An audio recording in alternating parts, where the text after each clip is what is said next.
Morning, Knicks Nation. Today is Wednesday. It is the 22nd day of May 2024. I hope you're safe and healthy today. I hope your family's safe and healthy and that the needs of you and your family in terms of food, shelter, clothing, as well as health being met today. Blessings upon those that work in the healthcare field, along with the first responders, who every day are saving lives. Blessings also upon those that pick up garbage, keep our places clean, and those that make deliveries for our convenience of things like mail. Double blessings on the men and women that are out here trying to help rescue, deliver, and recover the teenagers and children that are the victims of child molestation and pedophilia. People that are also victims of prostitution and child prostitution, pornography, child pornography, human trafficking, and sex slavery. Double curses on the perpetrators, profiteers, and perverts that generate these industries. Finally, double blessings on the homeless. Nearly 600,000 men, women, and children homeless in the United States, including families and veterans, millions around the world in similar or worse conditions. Blessings upon them, for theirs is the kingdom. Today I'm going to talk about DeRon Holmes, number one on my draft board for the New York Knicks, and we'll talk about that in a second. I want to just touch base on a couple of things. It's interesting. Last season, I was stressing a lot during the summer the importance of continuity, of having the same players, of players growing together, developing together, growing in a system together, and how that is emblematic of a long-term sustainable winner. Long-term sustainable winners don't change teams every year. Teams that don't win the chip do that. But teams that are long-term threats for the chip every year have basically the same core of players. The Knicks now have approached from last year having that. What happened was, of course, you had R.J. Barrett and you had Quickly. And you had players, those are players that have been drafted by the Knicks, were developed in the Knicks system. But when the Knicks went and got Jalen Brunson, they went from development and rebuild to win now. Okay? And so therefore, they needed win now pieces that fit the culture, fit Thibs' system, which is why you got OG Anunoby, which is why you had Dante DiVincenzo, another Villanova product, and they already had Josh Hart, another Thibs type guy. Now you have the team. This team went to the seventh game of the semifinals of the Eastern Conference, and honestly, in my opinion, would have went farther had they been healthy. But that wasn't the case. But coming into this season, you want to keep that team as together as possible for the reasons of long-term sustainable winning and continuity. You want to have Julius now, who went 14-2 when paired with OG Anunoby this past January. People in Knicks Nation oftentimes, and people in the media for sure, are short-sighted. They don't see the long-term goal of an organization. Not only that, again, when you combine it with the hate for Donon that goes to the hate of the Knicks organization and of the team, then you also have people criticizing and making suggestions for moves that would ruin the team. So this season, but the Don has already shown several things which people forgot. He's into continuity and he's into long-term sustainable winning. He's also into keeping it within his budget. So the Knicks are not going to go above the first tax apron. Not when they're not in the chip mode yet. Maybe next summer, but not this summer. Which is why I mentioned to y'all, what some of y'all still don't get, the numbers say Bodega 44 and Burks will not be with the team next year because their salaries will be used to pay Hartenstein and OG, as I mentioned yesterday, to keep the team intact. The only exception to this rule is the acquisition of one Mikal Bridges, and even that, the money I just mentioned will be in part used in the transaction for him. So even with him, they would keep the team mostly intact and just move a couple of pieces. Okay? But as it now stands, the heroics we've seen from everybody from Hart to Deuce to Precious, people forget those things as soon as the season's over. And start criticizing because all these boys need some clickbait and people start getting caught up in it like it's catnip. But These players are very important to the Knicks going forward for the continuity and the long-term sustainable winning. That being in the case in mind, you have to also look for the future, which is why people still don't get it. Some of y'all think that they're gonna draft somebody this season that's gonna play this season. No. And you think, and some of I look at a lot of these draft videos and scouting videos from some of these guys, and some of these guys seem to think that a player needs to be perfect coming out of college. Like they don't leave room for the development of the player, and they down the player when they're not perfect if they're missing something. I don't look at it like that. When I look at a player, I'm looking at what he brings to the table that makes him, number one, a legit NBA player. Because not all players coming out of college are legit NBA players, even if they're very successful in college. You need something intangible that you bring to the table that gets you in the league, that's elite at what you do, that gets you in the league. Okay, whether it's footwork, defense, shooting, strength, whatever it is, you need something that's elite. For example, Jalen Brunson, Hall of Fame level footwork. That gets him in the league. Okay, Dante DiVincenzo, elite shooter. All-round player, plays defense too, but elite shooter. That gets him in the league. Clutch shooter. That gets him in the league. Okay, so you need something. You need to bring something on an elite level that distinguishes you from all your peers in college or high school that gets you even looked at to be in the league. So that's what I mean when they say they got to be an NBA player. For example, people keep mentioning Bronny James.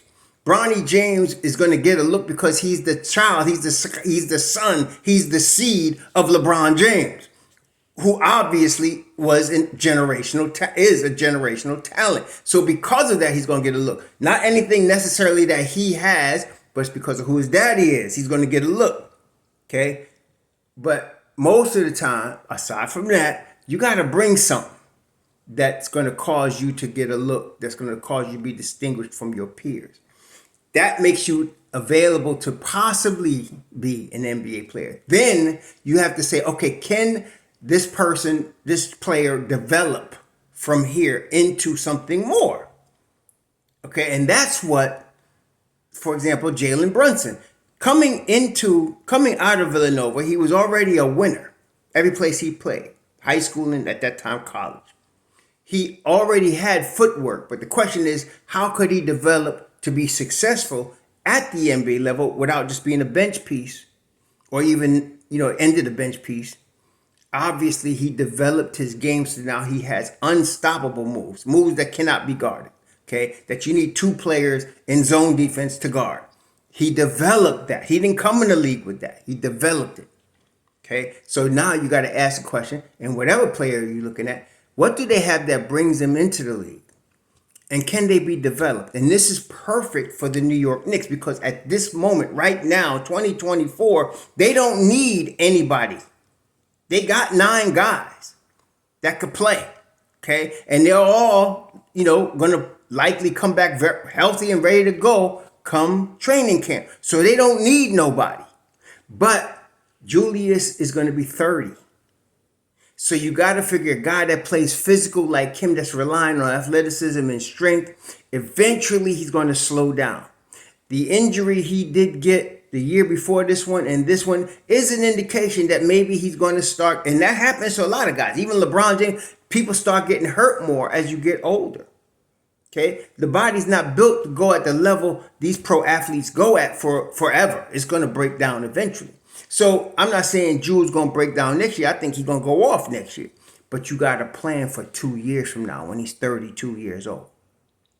And that's why you're looking at guys now that can be developed so that 2 years from now, they'll be ready for the rotation.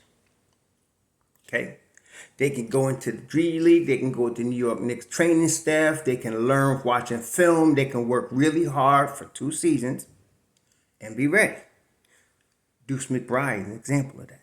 This was past year, his 3rd year. He spent the first 2 years doing all the things I just mentioned. And they were grooming him. The Knicks wanted him from West Virginia, and they picked him in the 2nd round.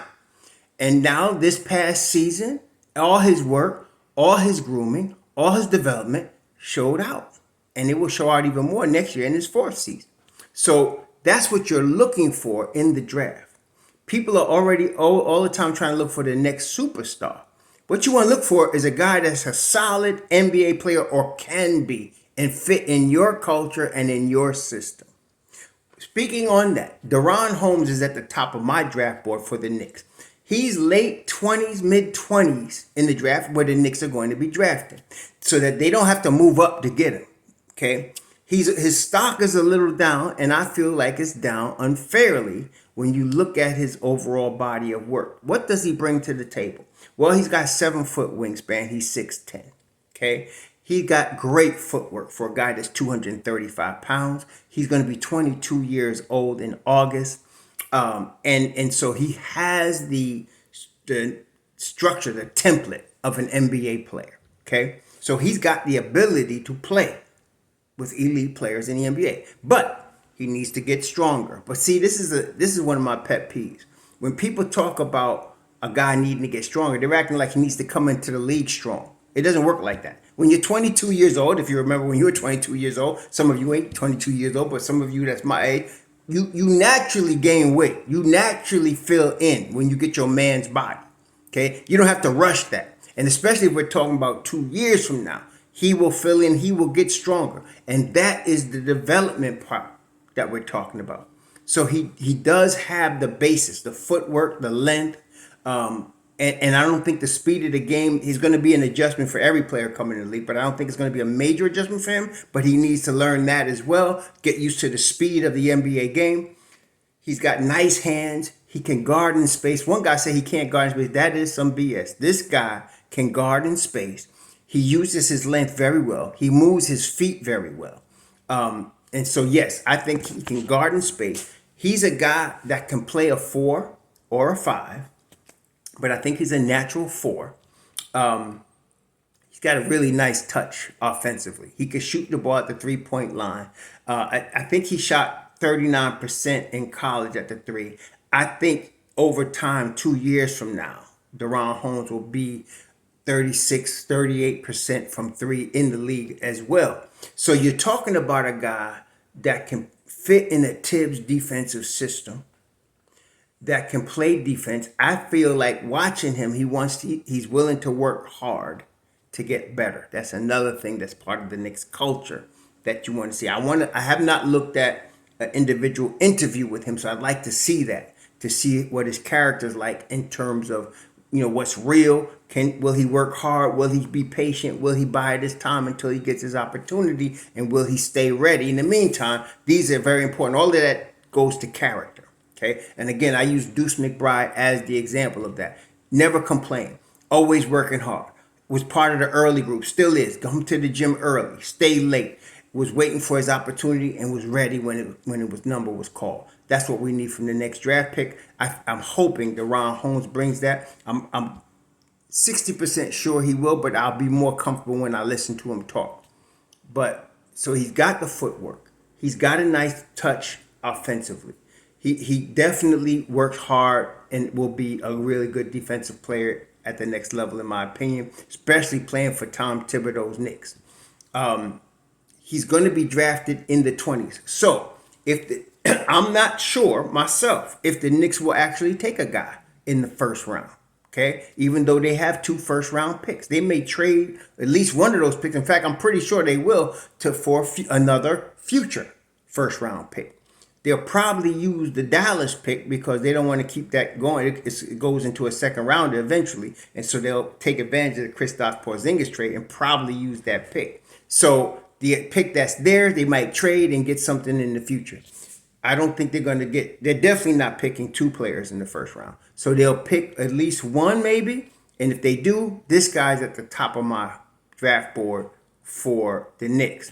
6'10", I said 6'10", 230. He'll probably end up being around 240, 245 by the time he fills in. Nice footwork. Again, I like the intangibles he brings to the table that will make him an NBA player. And so he reminds me of Elvin Hayes from back in the day. I'm not saying he's Elvin Hayes, but he's Elvin Hayes like. He has a light He's Elvin Hayes light. Okay, he has a very similar motion and movement and body language that Elvin Hayes had. Very similar build. Elvin Hayes was 6'9", about 230. This guy's about 6'10", maybe 6'10 and a half, and he's about 235 right now. Very similar build, very similar with his shot motion to Elvin Hayes. He's a modern version of Big E to me from back in the day. So I like him for the Knicks. He's at the right spot. If the Knicks were going to play first round money, and that's questionable. But if they do, I like DeRon Holmes as a fit for them that can be prepared, groomed, and trained for 2 years from now to come in and fit in Tom Thibodeau's rotation. So that's what I like. Yeah, so he's my number one. I'm going to talk about Khalil Ware, I think his name is, going forward also. I like him. He's the second one. If I was going to pick in the first round, he's the second guy I would look at. My board is, I have Holmes, Ware, Dunn. If I'm going to pick in the first round now. Holmes, Ware, Dunn. Those three guys. And it's not necessarily because of a need, but their position, like DeRon Holmes happens to fit to me the timeline for 2 years from now for Julius. Ware is a more of a project, which means he might be drafted higher because he's 20 and he's more of a project. He's got a lot of raw talent. And again, can he be developed in 2 years? We'll talk about that. And then there's Dunn, who, 6'8", 214 wing type player, can't shoot, but can defend on an elite level. Great motor, from Dunn. And we'll talk about him. I think I did a video on him already, but he'd be third if I was going to pick in the first round from the Knicks. It'd be DeRon Holmes, Ware, and then Dunn. More than likely, the Knicks looking in the second round. I already talked about Oso Ighodaro, and I talked also about Edey. Edey go in the first round, bless him, get your money. I don't think he's a first round pick for the Knicks. I would not pick him in the first round. If he's in the second round, and again, they're looking to develop him over a 2-year period, I would look at him. But we'll talk, and I did a video on him already. But really, I like DeRon Holmes. He's the guy to me that I would be targeting if the Knicks were going to make a first round pick this year. Then trade out the other pick for a future first rounder. But for now, I would really, I'd like him, as my guy coming to the Knicks. He's the guy this year. He might move up the draft boards. I don't know.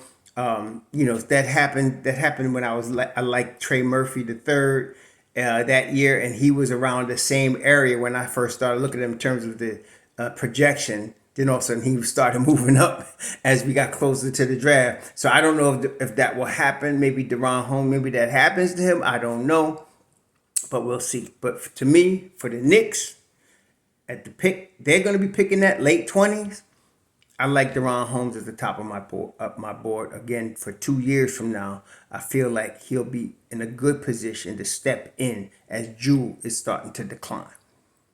Y'all enjoy the rest of your Wednesday. Oh, by the way, the Pacers, I don't know. There's something about the Pacers. Last night they lost to Boston, but there was 10 seconds left, and Brown hits a corner three, and Siakam fouls him. And that's what basically won the game for Boston. They ended up going into and winning the game after that. But I think they went in overtime and won the game. But the Pacers match up very well against Boston. And again, you need a little luck to win a chip. It can't just be you steamrolling everybody. So Giannis was out, when they played Milwaukee in the first round, allowing them to advance. Then the Knicks were missing 4 players, as we know, allowing them to advance. So they got through the first 2 rounds because players were missing from the opponent. Okay, and that's not their fault. They still won and they did what they had to do. But against Boston, it's not players are missing like KP. They just match up very well against Boston. Nesmith has turned into a defensive monster at the point of attack. And then, of course, McConnell is in his prime right now. So, and then, of course, you got their regular stars, and then there's Halliburton and Siakam and so on and so forth. So they really match up well with Boston. Beware of them. If they win this next game they play in Boston, which would be tomorrow night, if they win that game in Boston and get a split in Boston, I don't know. They might end up in the finals. This next game is very important to see if they do that. If they win this next game in Boston, I don't know, because as y'all know, as we know, as Knicks fans, they're pretty unbeatable at home. They haven't lost at home in the playoffs yet.